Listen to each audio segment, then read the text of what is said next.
super.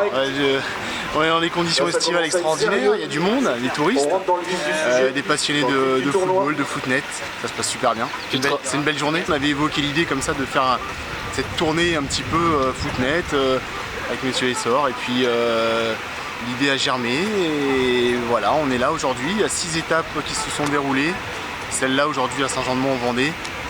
Voilà, c'est un super début, j'espère qu'il y en aura plein d'autres. Le tennis ballon, tout le monde le connaît, le footnet c'est un sport à part entière, c'est un sport qui mérite d'être connu, reconnu, voilà, et un sport super spectaculaire. Aujourd'hui j'ai vu des gens qui connaissent pas du tout l'activité et qui prennent un plaisir incroyable à jouer, voilà, de tout âge, des féminines, des petits garçons, des petites filles, des plus anciens, et c'est ce mélange qui est extraordinaire à voir, et tout le monde est réuni autour du ballon, autour du filet, et on joue tous à ce sport, on pratique tous, enfin voilà, c'est une passion, et c'est formidable de voir ça. Il y a des clubs actuellement de footnet, mais je crois qu'il est possible désormais de se rapprocher de son club de football pour créer effectivement une section spécifique footnet, comme il peut y avoir le futsal, comme il peut y avoir d'autres pratiques autour du football. Donc c'est possible au sein de son club de football de structurer, de créer une section de footnet.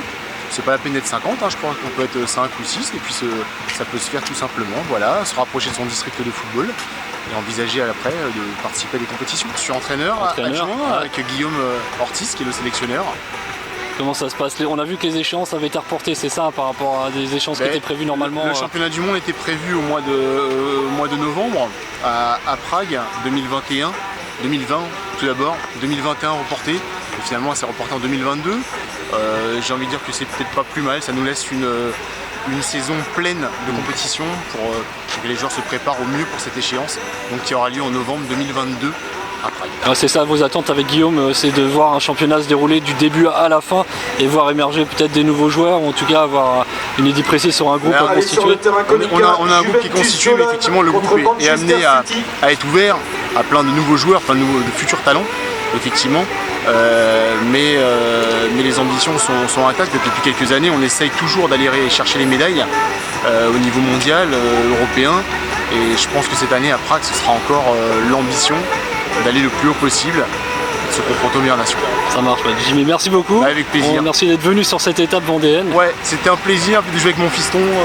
Une belle histoire aussi. Ouais, c'est une belle histoire, c'est super, c'est notre premier tournoi ensemble, et je crois qu'on s'amuse bien. On va lui demander d'ailleurs. Un petit mot sur ce tournoi, comment tu vis ce tournoi de footnet avec papa? C'est bien, organisé, il veut être en attaque, il dit qu'il est en attaque. Et je te fais des bonnes passes ou c'est difficile à jouer avec moi? Ouais, tu fais des bonnes passes quand même. Ça va. Et toi le footnet, tu es joueur de foot, c'est ça? Ah oui. Donc le footnet, tu ne joues pas régulièrement au footnet, c'est pas une pratique que tu... Non, pas souvent.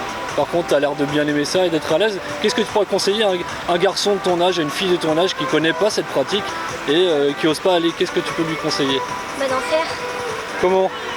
Dans la rue, on achète un filet et puis voilà. En fait, il n'y a pas besoin de grand-chose finalement. Non. Ouais, un filet, un ballon, ça marche.